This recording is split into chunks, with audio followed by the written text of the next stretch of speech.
Okay, good evening, everyone, and welcome to PNP Live. I'm Brad Graham, the co-owner of Politics and Prose, along with my wife, Alyssa Muscatine, and we're delighted to be hosting Brian Hochman, here to talk about his new book, The Listeners, A History of Wiretapping in the United States. A couple of brief housekeeping notes first, though. To post a question at any point during this evening's discussion, just click on the Q&A icon at the bottom of the screen. And in the chat column, you'll find a link for purchasing copies of The Listeners. Brian is an associate professor of English at Georgetown University, where he teaches courses in 19th and 20th century U.S. literature and studies program. He also had how interest in the late 19th in visual innovation, experimentation, and use in the United States. In The Listeners, Brian tackles the subject of wiretapping, which is as old in this country as there have been wires to tap, meaning more than a century and a half old, back to the advent of the telegraph. Brian not only tracks the evolution and use of wiretapping and eavesdropping technologies, but also traces how political, corporate, and popular opinions of wiretapping have evolved. He tells this story comprehensively and authoritatively.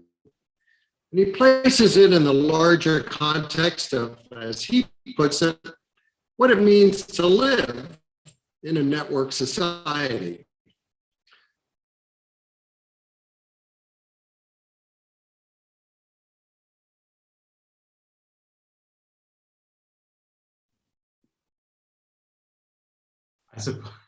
I suppose the distortion is perhaps a little fitting. Alan. Yeah, Brian Hochman, thank you so much for being here tonight. Sorry about that. I'll make this real short. Brian is the director of American Studies and associate professor of English at Georgetown University. He's the author of Savage Preservation, which is a finalist at the American Studies Association. And he'll be joined in conversation tonight with Marcia Chatelain, and she's a professor of history and African American studies at Georgetown University, and is a leading voice on the history of race, education, and food culture, and as well as the author of Southside Girls and Franchise. We'll be putting the link to the book in the chat, and if you have questions, put that in the Q&A down below, and we'll get to those later on. So without further ado, Brian and Marcia, take it away.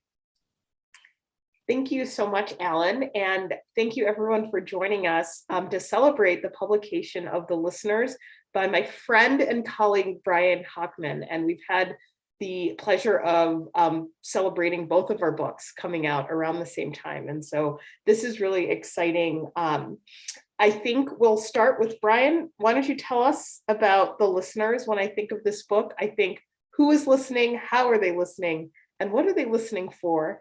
And you'll give us a little bit of a taste of the book, and then we'll start the conversation. Sure. Thanks, Marcia. I want to start off by thanking Politics and Prose for hosting the event under some rather extraordinary circumstances. Also, Harvard University Press, especially my publicist, Amanda Ice, for organizing. And of course, my friend and colleague, Marcia Chatelain, who has for years been a kind of model of engaged scholarship and teaching.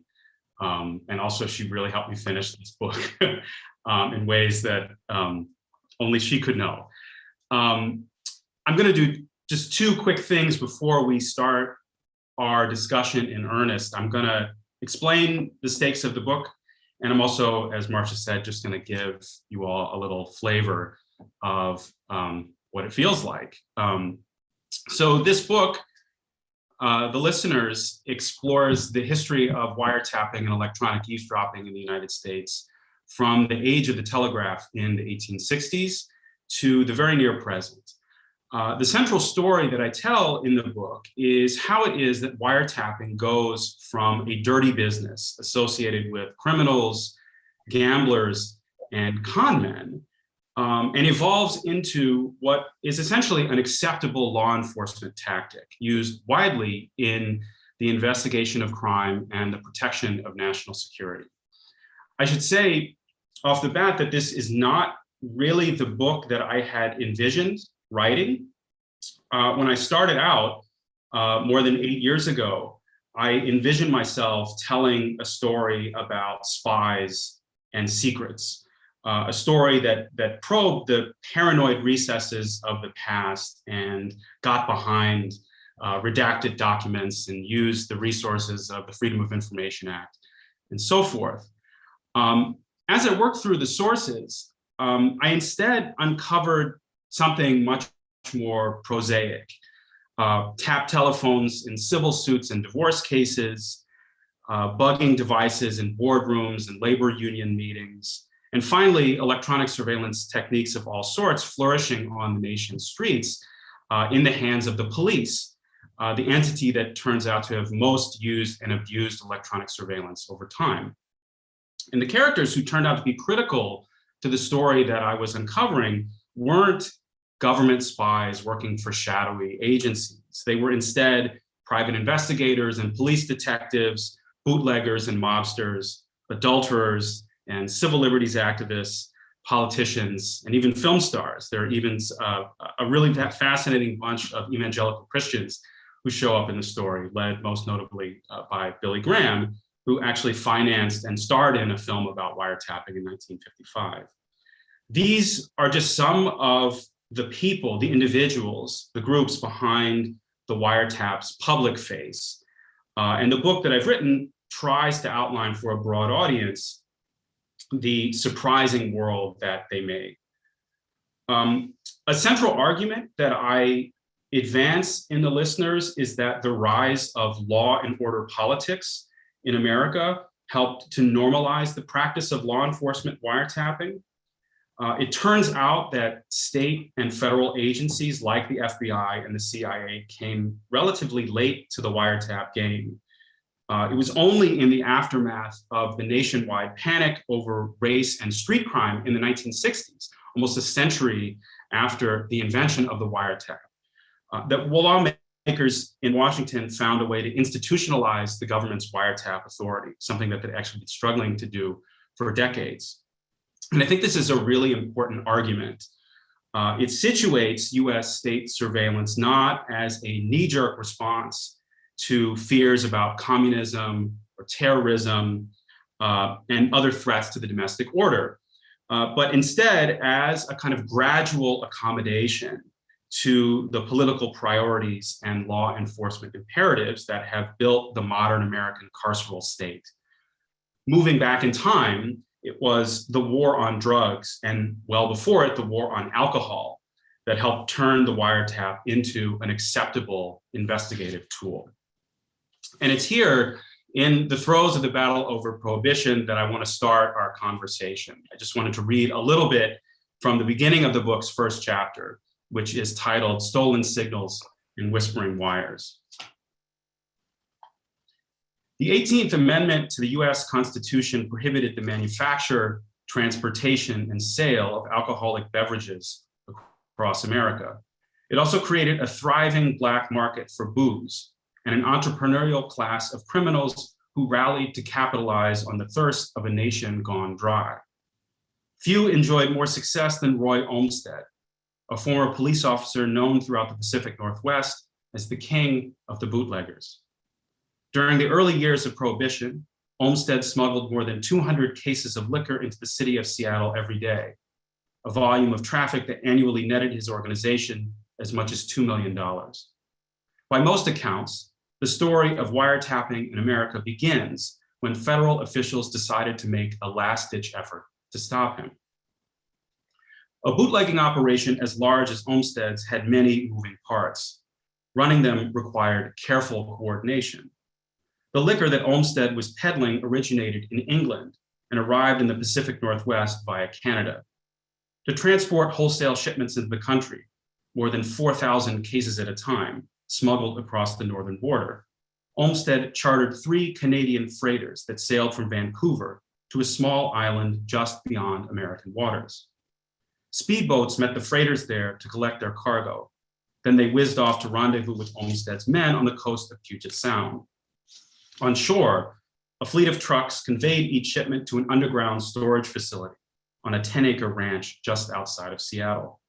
A second fleet of trucks, disguised as grocery wagons, moved smaller batches of liquor to 4 storefront distribution centers scattered across the city. Olmsted sent orders to the storefronts every morning, and by midday, his drivers were heading out on their rounds.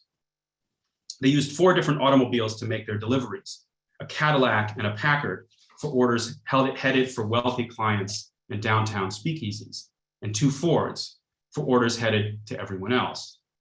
From the rum runner's chartered vessel to the customer's front door, the entire process relied on the labor of more than 50 men. Olmsted also kept dozens of city employees on his payroll for protection. As with almost every complex business venture, legitimate or not, in the age of electronic communications, the Olmsted organization relied on the telephone to facilitate its operations. Olmsted's skippers arranged their shipments by phone, and Olmsted's drivers confirmed their arrivals by phone. Clerks and salesmen talked to Olmsted's customers by phone.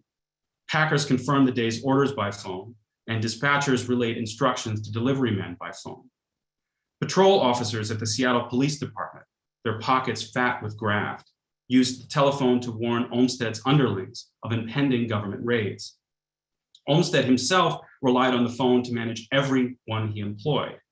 Never above the fray, he attended to every detail. At the center of Olmsted's bootlegging empire were 3 telephones, Elliott 6785, 6786, and 6787, located in a spacious office on the 10th floor of the Henry Building in the heart of downtown Seattle. A former taxi dispatcher named John McLean manned this notorious exchange, answering every call while seated at a roll-top desk. If you dialed one of these 3 numbers during normal business hours, you were certain to hear McLean's harried voice on the other end of the line. Every evening around 8 p.m., McLean pulled the plugs and the phones went silent. Through Elliott 6785, 6786, and 6787, Olmsted's bootlegging operation had run like clockwork. But everything changed on the afternoon of June 25th, 1924. That was when Richard Friant, a former wire technician for the New York Telephone Company, recently transplanted to Seattle, tapped one of the lines. A hardline, dry faction in the Seattle mayor's office had hired Friant and a private detective named Harry Benneman to investigate corruption among city officials, many of whom had accepted bribes from Olmsted. Monitoring telephones seemed like the most reliable way to identify the crooked parties involved. To achieve their mission, Friant and Benneman had bluffed their way past the Henry Building security guard by posing as phone company employees on a routine service check. Once inside, they descended into a dark and airless basement and located a telephone junction box connected to every handset in the building. Friant attached an extension line to the wires leading up to Olmsted's central dispatch. Sitting on overturned milk crates, passing a makeshift earpiece back and forth, the 2 men took turns listening to the steady stream of calls. They hastily scribbled notes on what they heard. Within days, the eavesdropping operation began to snowball. When the director of the Seattle Prohibition Bureau, William Whitney, got wind of the wiretap in the basement of the Henry Building, he saw a rare opportunity not just to root out municipal corruption, but to bring down the king of the bootleggers himself. Whitney soon put Friant on the Prohibition Bureau payroll, renting him a more secure listening post in a vacant office on the Henry Building's 9th floor, directly below Olmsted's headquarters. Whitney also fired Benneman, a detective with a reputation for playing both sides of the law, and replaced him with someone he trusted to keep the investigation secret, his own wife, Clara. Clara Whitney had an important skill that Friant lacked. She was an expert in stenographic shorthand. In the months that followed, Richard Friant and Clara Whitney, the wiretapper and the stenographer, listened to every call coming into and going out of Olmsted's central dispatch. William Whitney occasionally joined them, although he never bothered to secure a search warrant for the operation. Day by day, conversation by conversation, the eavesdroppers pieced together the inner workings of the Olmsted Syndicate, when the wholesale shipments arrived and where the retail was stored, which customers were purchasing liquor and how their orders were delivered, which members of the police department were getting a cut and which city officials were looking the other way. At night, while the telephones on the 10th floor of the Henry Building sat unplugged, Clara Whitney performed the arduous task of translating her shorthand rendering of the day's wiretaps into a typewritten transcript. Her husband would then glance over the log of calls, notate a few conversations for clarity, and file away the records for safekeeping. In a move that later became the subject of much legal controversy, he chose to discard the original stenographic notes on which the transcripts were based. The Black Book of Wiretaps, as the collected typewritten transcripts came to be known, was to serve as the centerpiece of an ironclad federal case against Olmsted and his men. The text grew longer and longer as the summer of 1924 dragged on. The bigger the bootlegging enterprise, it turned out, the more telephones in its service. Soon Whitney ordered Bryant to tap 4 more lines: Elliott 1737, Garfield 3039, Garfield 4680, and Kenwood 7130. In late July, Bryant found himself clambering up a telephone pole to install a tap on Beacon 4390, the connection at Olmsted's stylish suburban home. By that time, the king of the bootleggers was well aware of the government's investigation into his affairs. He had long since instructed his subordinates to speak in code when talking on the telephone. Sometimes he took to the lines to broadcast false information about shipments and deliveries, hoping to throw Whitney and the wiretappers off the scent. On more than one occasion, Olmsted's lieutenants warned unsuspecting callers that federal agents were listening in. Still, the telephone was too convenient, too critical for business, and Olmsted never stopped using it. By the time the Prohibition Bureau discontinued Bryant's wiretaps in November 1924, the Black Book ran to more than 775 typewritten pages. Whitney stored copies of its contents in safe deposit boxes scattered around the city in the event that Olmsted tried to use his political connections to have them destroyed. In January 1925, the Black Book was the primary piece of evidence that convinced a grand jury to indict Olmsted and 90 associates for conspiring to import and sell alcoholic beverages. The ensuing trial was thought to be the largest in the history of Prohibition. Local newspapers dubbed it the case of the Whispering Wires. Thank you, Brian. And throughout the book, there are these dramatic moments of secret wiretapping. There's a pursuit on the New York subway. There are all sorts of kind of ponderances about how information is being received. I want us to think about the 3 parts of your book. And you open with this first period in the history of wiretapping. And one of the arguments that you make is that there are 3 stories here. The first is about technologies and laws. The second about culture and representation, and that there's a transformation of the wiretap from an object of secrecy to an object of governmentality. So can you tell us a little bit about how wiretaps were used in that period that you mark between 1860 and 1968? That's a really great question. And this is really where I found myself in my research most surprised. We think of today wiretapping as a technique, an investigative technique that operates solely in the hands of the government. Of course, now we know that corporate capitalism has a great stake in the game, but generally speaking, when we think about wiretapping, we I think, in a kind of knee-jerk reaction, think about what goes on in the name of the government, in the name of governmentality, to use the phrase that you use, Marcia. That's really a function of the period after 1968. Before 1968, it's really a mess. And wiretapping, the dirty business of wiretapping, I should say, shows up in a variety of what I found to be really remarkable and surprising cultural locations. Far more frequent than the FBI tapping telephones to hunt down spies or communist subversives were private investigators who in many jurisdictions were legally allowed to tap telephones and lines to check up on marital disputes, corporate wiretapping in terms of sort of competitive intelligence gathering was incredibly common. And this is, I think, really the most important stories of the early 20th century have to do with this kind of wiretapping in the private and corporate arena. Also, wiretaps, I should say, were really common as a kind of weapon used against labor unions. And this was something discovered in the 1930s by the La Follette Committee to investigate illegal tactics by labor management. And that's really the first decades of the 20th century. Those are the kind of stories that I uncovered, which I deemed to be, and I found quite surprising. But going even further than that, back in the age of the telegraph, wiretapping was used quite frequently as an effective tool to kind of get ahead in the stock market. And also as soon as gambling became a sort of electronic game, call it, gambling wagers, horse racing results are transmitted via the telegraph.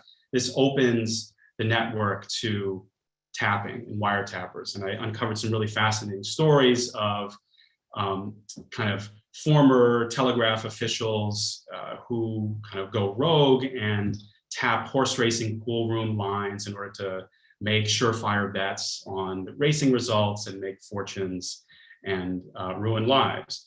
It's a really interesting and surprising story, again, that goes against this general sense that we have of wiretapping as solely the province of the government, which it turns out that's a really late formation. Before we move on to that second period that you start with the eavesdroppers, how did the use of the wire for military purposes, starting in the Civil War, help to kind of change the attitude? Because you profile really beautifully the people who are experts at either complicating messages across the Union and Confederate lines, getting that information, the code breaking of that era. How do you think the kind of military use of wiretapping helped make that transition in its image? That's an interesting question because I hadn't really thought about it in those terms. What you're referring to here is really the origins of the practice of wiretapping. The wiretap is born during the Civil War, which is the first military conflict in which the use of electronic communications is widespread on both sides, and many historians argue kind of proved decisive in many fronts of the conflict.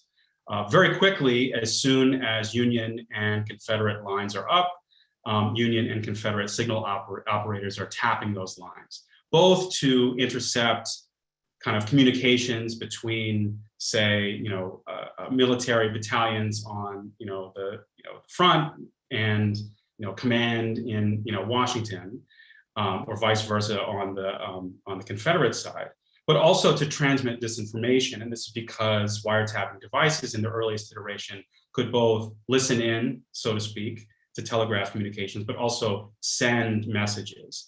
And one of the most common ways that military wiretappers used wiretapping devices was to send false information to enemy forces and enemy operators. This practice of wiretapping was kind of celebrated during the war and became sort of notorious on both sides of the conflict. And news of the success of Civil War wiretappers that goes all the way over on the other side of the Atlantic. And there were these amazing articles written during the Civil War in Europe, particularly in the UK, kind of marveling at this new amazing technique that the Americans had pioneered, and the British military forces soon adopted them in colonial campaigns throughout the late 19th century. All of this is to say is that in its earliest iteration, wiretapping is a kind of heroic activity. And very quickly, the heroism of the wiretapper gets erased by this new generation of telegraph professionals and con men that emerge in the wake of the Civil War as the telegraph system is proliferating and kind of ruin the wiretap's good name, turns wiretapping into a dirty business. This doesn't answer the question, though, as to why it is that the government gets in on the Wiretap Act so late. And that, I think, has to do with how it is that, at least certainly in the 19th century, when telegraphic information is kind of reaching a kind of saturation point, telegraph networks are really proliferating. It was far easier for the government to simply subpoena copies of messages, which were held in telegraph offices for up to a year, for the most part, than to actually like sit on a line and listen for someone to send a message. And this is, I think, one of several reasons, kind of a pragmatic operations reason why the government comes late to the game of wiretapping and ignores the kind of military history of the Civil War until the telephone is born. And that's really when government wiretapping kind of becomes a more common investigative practice in urban places like New York, Chicago, and elsewhere. One of the things that is really remarkable about this book, it isn't just a cultural history and it isn't just a social history, but I think that, I told you this before, Brian, I think your science writing is really, really compelling because you're talking about a technology that is improving depending on your perspective on it. It's becoming more efficient, it's becoming smaller, and I think it moves into this period between 1968 and 2001, where you're talking about both a cultural understanding that, you know, a bugging device could be, you know, in the statue of the Virgin Mary, it could be in a martini, you know, it could be anywhere. And that this is also, I think, these ideas of the cultural kind of reality of being spied upon is also happening during, you know, people resolving their position to Cold War ideologies, as well as the rise of movements like the civil rights movement. And so this second period really encapsulates a lot of social change and a lot of people's different relationships to policing and the surveillance state. So why this period between 68 and 2001, in your estimation, is so important for us to understand this transition? Okay, so there are a couple questions I hear you asking. And thanks for praising me as a science writer. I was in a long ago life, a fifth grade science teacher. My mother is a science teacher, so I'm sure, and I know she's listening in, she's very happy to hear this. I would say, though, I don't really regard the book in those terms. I really think I try to write about the technology of the wiretap from the perspective of the people who use it and the people who get spied on. And I think that that's an important kind of move to make. I guess, felt the need to say this. I'm not sure it answers your question. I'll get to it in a second. But so often in the history of technology, you know, we place technology first as a kind of engine of social change. And certainly within the history of electronic surveillance, technologies and kind of faceless institutions are afforded extraordinary agency. The FBI is doing this, the NSA is spying on us in these ways. And I was really curious as I began of like who the people are behind these institutions, who the people are behind the technologies that we afford this kind of transformative potential and agency. And I really wanted to write the book from that perspective, from the perspective of people. And I hope I was successful in so doing. The second question that you ask is about the 50s and the 60s as this truly transformative moment in the history of wiretapping in America. You alluded first to a number of technological transformations that occur in the period. Most importantly, the birth of the transistor, a device, a sort of electronic device that enables electronic devices to get smaller and smaller. This is an innovation behind the rise of the personal computer, the hearing aid, and also, in a more sinister guise, the wiretap and the miniaturized listening device, the so-called bug. So that's one reason why the 50s and the 60s is a really important moment. Technology's changing. At the same time, this is the moment when American politics changes as a result of the tumult of, in particular, the 60s, the gains of the civil rights movement, and the sense on the part of a kind of entrenched conservative and law enforcement establishment that the nation was under siege and crime is on the uptick, and we need to empower law enforcement at all costs in order to make the nation whole again. And it turns out that the institutionalization of wiretap authority in the United States is deeply related to this broader transformation in American politics, the rise of the kind of law and order consensus. And this is why 1968 is the key date in the normalization of the wiretap in America. I can talk a little bit about more that why that is, but generally speaking, you know, the answer to your question is there's a technological answer to that, but also a social and political answer as well. I think, you know, in the early writing stage for this project, you know, you shared some drafts of different chapters and different places that this text took you. And one of the things I thought was interesting is that there are kind of two really alluring popular culture manifestations of all of this wiretapping. There is the kind of foreign threat mode, right? And I think the story of Judith Copeland kind of tells the story about, you know, double agents and secrecy. And so there's this idea of external threats and internal threats. And I'm curious, you know, what you view the revelations around Watergate as perhaps complicating some of this. I think one of the political cartoons you have in the book is about Watergate, and like everyone is spying on everyone else, and the Nixon administration. And so, you know, on one hand, wiretapping is becoming more common or more accepted in one sense, but then it's happening at the White House in this particular way. And the tapes are revealing, you know, malfeasance on the part of the president. So how do you think, you know, the American public really dealt with the kind of dissonance of, you know, wiretapping is for your own good, but it may be also bad? Yeah.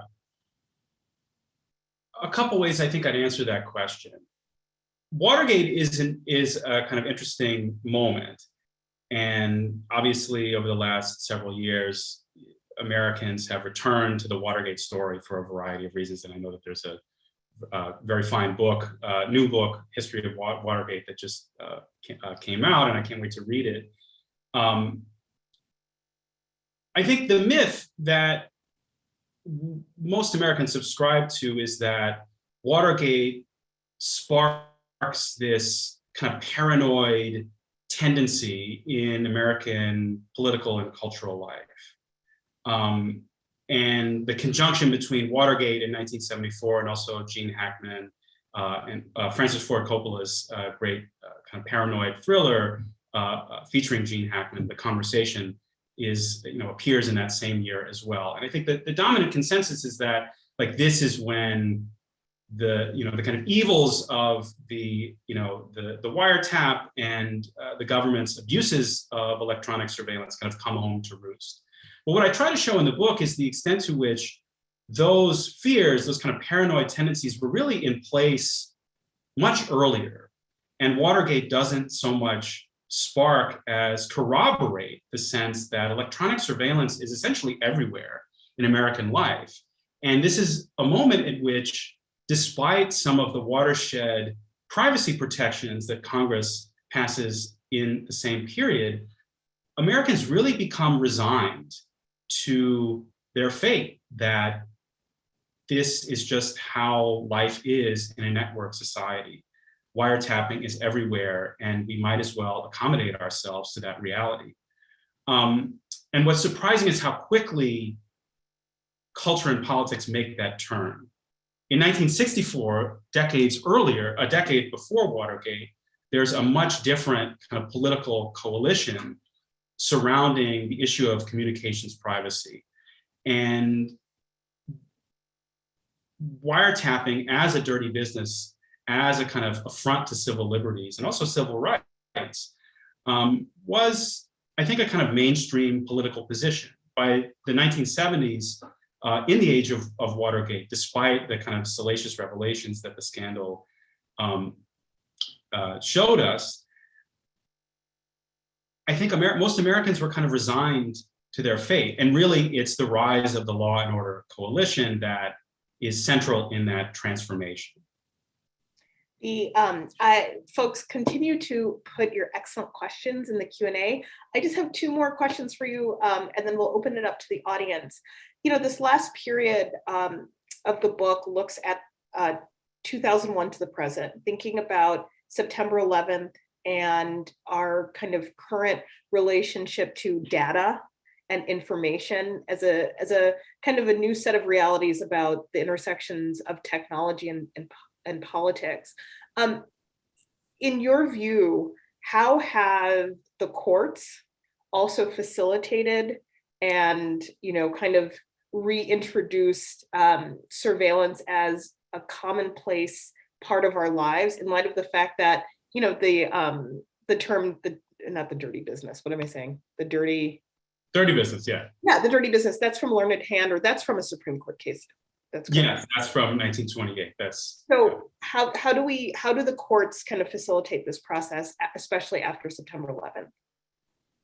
So I think there are more continuities than discontinuities after 9/11. I think the tendency among those in the know, among journalists and scholars of surveillance and privacy in America has been to treat the world that both 9/11 made and also the internet made as distinct from earlier historical moments.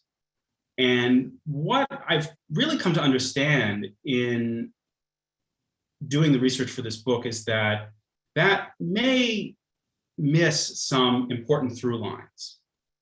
I think, yes, it's true that there's more wiretap authority now than there was certainly in 1928 when, you know, Oliver Wendell Holmes calls wiretapping a dirty business. Yes, the scale at which electronic surveillance occurs is, you know, unfathomable from the perspective of the middle of the 20th century. And yet, I still think there are important continuities. And the most important continuity has to do with the consensus surrounding wiretapping and electronic surveillance as tools that law enforcement should use in order to make their investigations more efficient and more effective. I think Americans would be surprised to know that the vast majority of lines that are tapped today, at least insofar as what we see on the record, the vast majority of wires that are tapped are still done by state and federal law enforcement, not by the NSA, not by the FBI, under the aegis of what's known as FISA, the Foreign Intelligence Surveillance Act of 1978. But there are 3 times as many, usually in any given year, upwards of 3,000, sometimes 4,000 Title III wiretaps, as they're called. These are wiretaps that the state and federal law enforcement can conduct under judicial oversight under the Omnibus Crime Control and Safe Streets Act of 1968. And these are wiretaps that don't have anything to do with the kind of post 9/11 world of terrorism and the kind of suppression of dissent, but it's just simply what we regard today as the best way to wage the war on drugs. And look no further than David Simon's The Wire as a really great example of how it is that wiretapping has become normalized and also sort of lionized as an acceptable investigative tactic. And my position on this is that, yes, I mean, I think the wiretap does make the war on drugs more winnable, I suppose, but it certainly doesn't make the war on drugs worth fighting. And I think thinking about the continuities between kind of pre-9/11 war on drugs, law and order, political priorities, and post 9/11 kind of iterations of the very same phenomenon can help us understand how our moment isn't exactly as distinct as we would think, or we would like to think. And my final question comes from your reflection at the end of the book, which I guess I won't give away, but it references, the recent use of material of Martin Luther King Jr. and the tapping of everything in his life by J. Edgar Hoover's FBI. And one of the things that, I think, as scholars and as people who are trying to get at something in the past, is that there's fallibility in what we hear as well.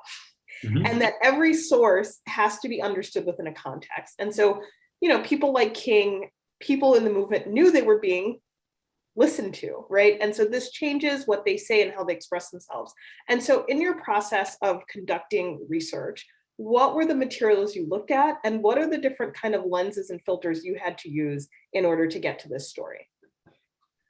That's a fantastic question. And here I'm going to out myself as a kind of trained cultural historian.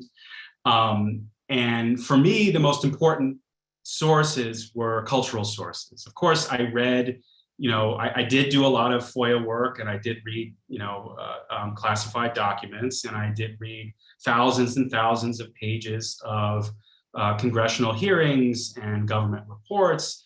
I also read like every newspaper from 1860 to the present and tried to find the word wiretap everywhere. So kind of traditional primary sources, the kind of the domain of the historian.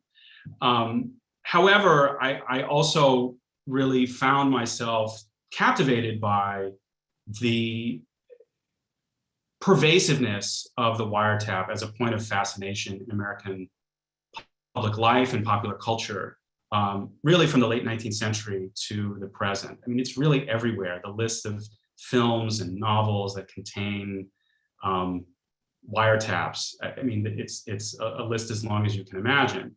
And those are my sources too. Your question, though, raises a bigger question about my own use or not of actual wiretap transcripts. I did do a little bit of work with wiretap documents, like actual wiretap recordings, but I wanted to, in a way, I think, demystify their authority and unseat the kind of historical force that wiretaps tend to have, both as kind of evidence in a kind of criminal context, a judiciary context, but also evidence in historical context as well. And the book ends with thinking about a generation of historians who really have used the FBI's surveillance of King as the kind of primary sources in order to kind of unlock the secrets of his life. And I don't want to name names here, but I think we should take a little more critical stance towards the use of the wiretap in a kind of historical context. And one of the reasons why I found myself gravitated toward more cultural sources is, in addition to kind of unseat the wiretap's evidentiary authority, call it. That's fantastic. I'll transition to the excellent questions that you audience has provided. The first question is someone who obviously knows how old you are, and we're about the same age. Knowing that you came up intellectually and politically during the George W. Bush and Patriot Act era, did that plant a seed for the listeners, or was it from your engagement with Ralph Ellison's Invisible Man? What got you started on this project, both intellectually and your own personal experience? Every project has their own, biography, personal, and I'm sure that my therapist could tell me like where this comes from. But for me, there's one moment that really crystallized this. And I was finishing up my first book, and I came across a kind of historical artifact, a kind of stray news item from a 19th century newspaper. And it turned out to be an account of the first American ever convicted of wiretapping.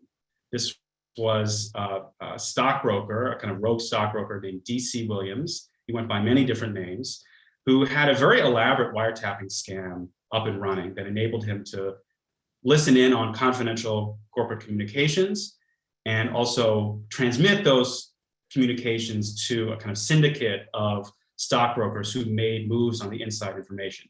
And this syndicate made a fortune over a period of a few months in the state of California. And the year that this happened, and this guy, D.C. Williams, went to jail, was 1864. And I was floored. I had no idea, even as a student of American history and the history of technology, that wiretapping went back that far.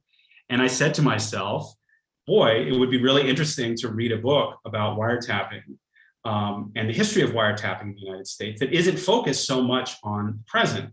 It just so happened also that I uncovered this kind of news item in and around 2014. So we're still in kind of early Edward Snowden era. So electronic surveillance is in the air.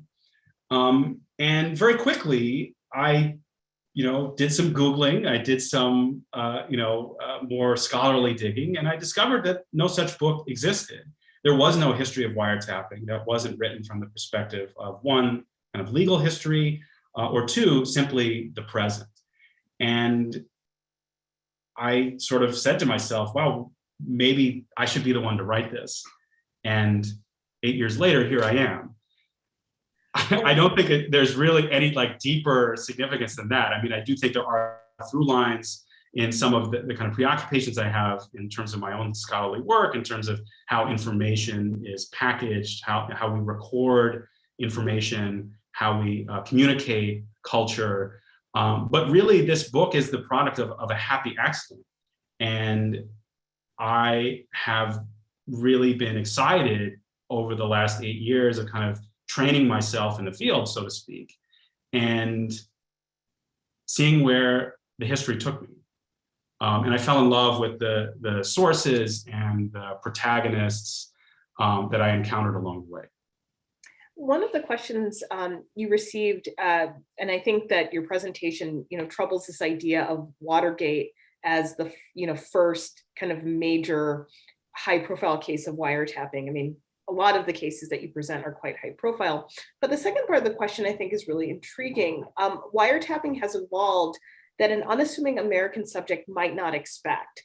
What are some of the ways that information is being gathered besides, metadata collection, bugging, camera hijacking? What are some of the technologies of today that we have to think about? This is a question that I get a lot. Mm-hmm.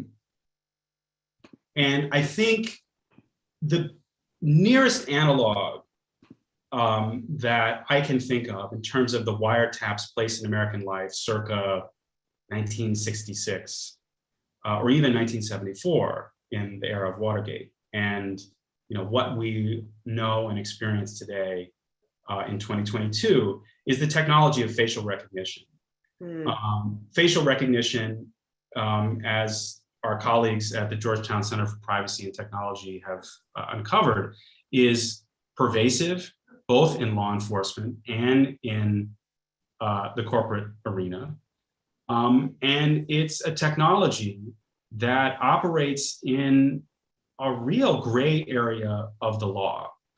And in addition to, of course, as scholars have shown, the sort of fallibility of facial recognition technologies, their racial biases, for instance, I think we need to think really strongly about how it is that this new form of surveillance, this new form of identification is gonna be used in American life. It is going to be used, I think, whether we like it or not. I think looking back at the history of wiretapping may tell us something about how not to use it, perhaps. One of the things I was thinking about is, and I've been thinking about it over the past couple of weeks, is how strange it is that in the wake of the long hot summer of 1967 and the battles over law enforcement and race in America that kind of explode in the period.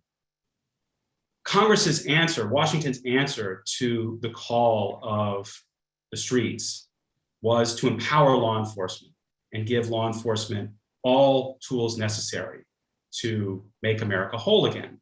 And the primary tool that kind of became legal in the wake of the long hot summer was the wiretap. And that is just such an extraordinary political development.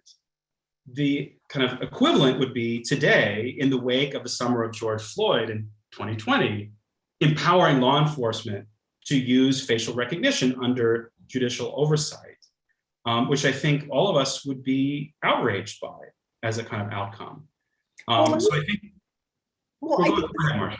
I think this opens up another really good question. You say most of us would be outraged, but part of what you say is it kind of oscillates, right? Like it depends on who's the imagined target. And so what do you think accounts for that kind of, the pendulum shift in public opinion? I don't know if I've ever come, to a good understanding of the kind of waxing and waning of public attention towards these issues, and how it is that outrage over electronic surveillance's gradual creep into American life has made really strange bedfellows over time, politically speaking. At times on the left, there's been concern with wiretaps and electronic surveillance authority on the grounds of civil liberties. And on the right, there's also been tremendous pressure against wiretap authority on the grounds of wiretapping and electronic surveillance as kind of state overreach. But I think one of the things that remains true today is, despite the kind of waxing and waning of attention, despite the kind of shifts back and forth between who's upset and who's not, the playing field on which issues about privacy and technology are argued upon, that playing field is getting smaller and smaller and smaller. And we're at a moment of intense, I think, resignation on the part of most users of communications technologies. And scholars in communication studies and media studies have done a really good job of showing how digital resignation, as they call it, is kind of pervasive. So I guess I would kind of push back on that question that, yes, there are kind of shifts over time, but the kind of argument is getting narrower and narrower and narrower. And the ground on which we're fighting is receding over time.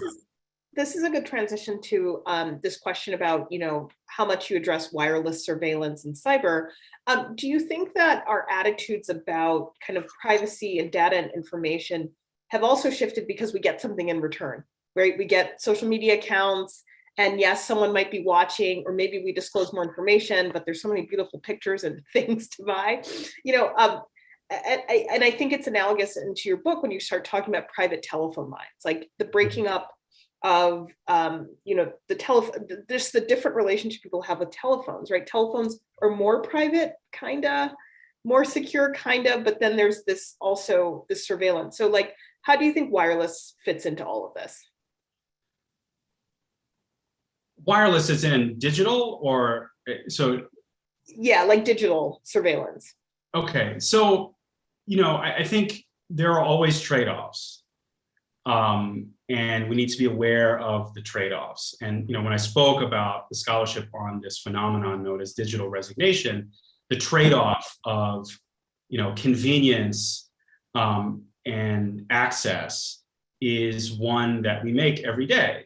I could say, well, I don't agree that my communications are going to be spied on. I don't agree that social media companies are going to have this access to my likes and my dislikes, what I click on, what I don't click on.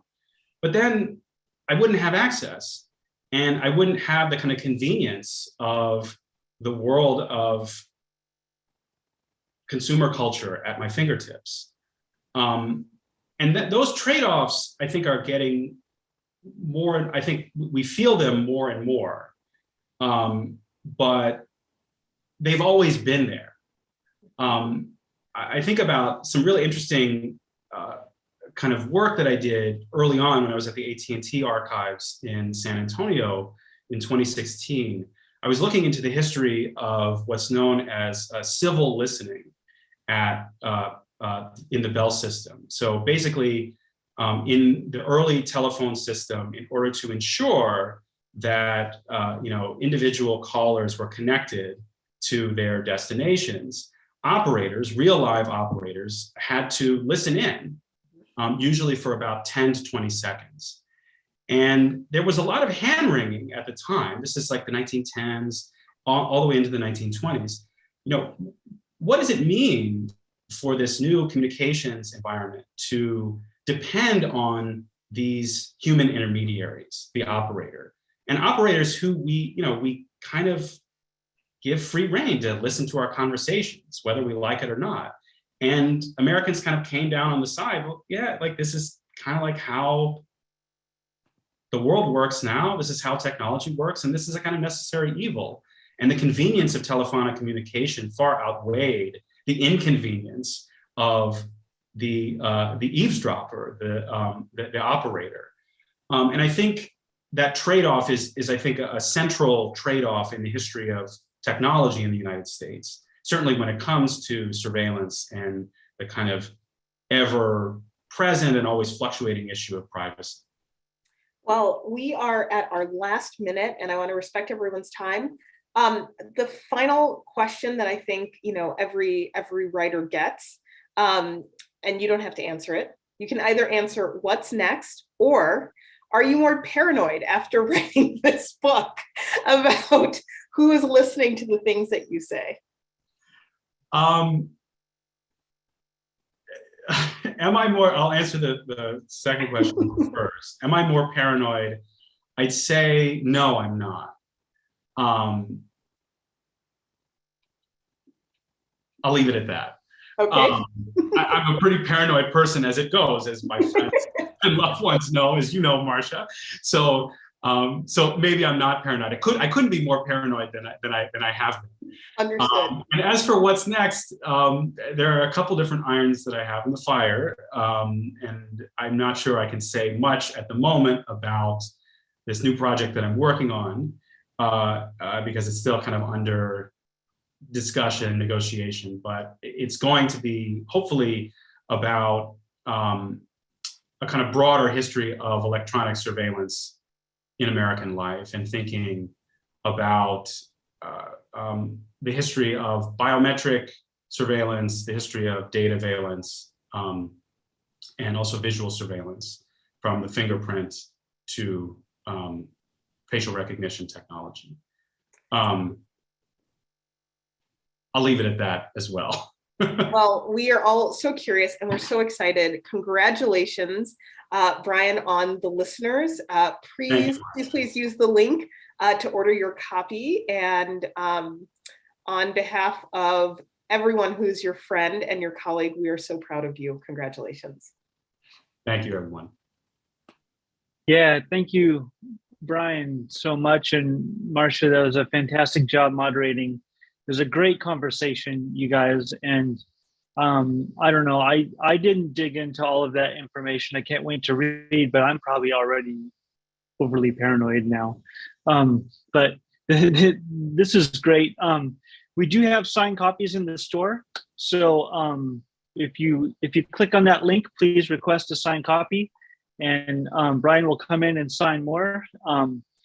And I want to thank you both for this great conversation. I want to thank everybody that joined us tonight. It's your patronage that enables us to bring these great conversations together. And so with that, I want to say thank you, and stay well read, everyone. Thanks a lot.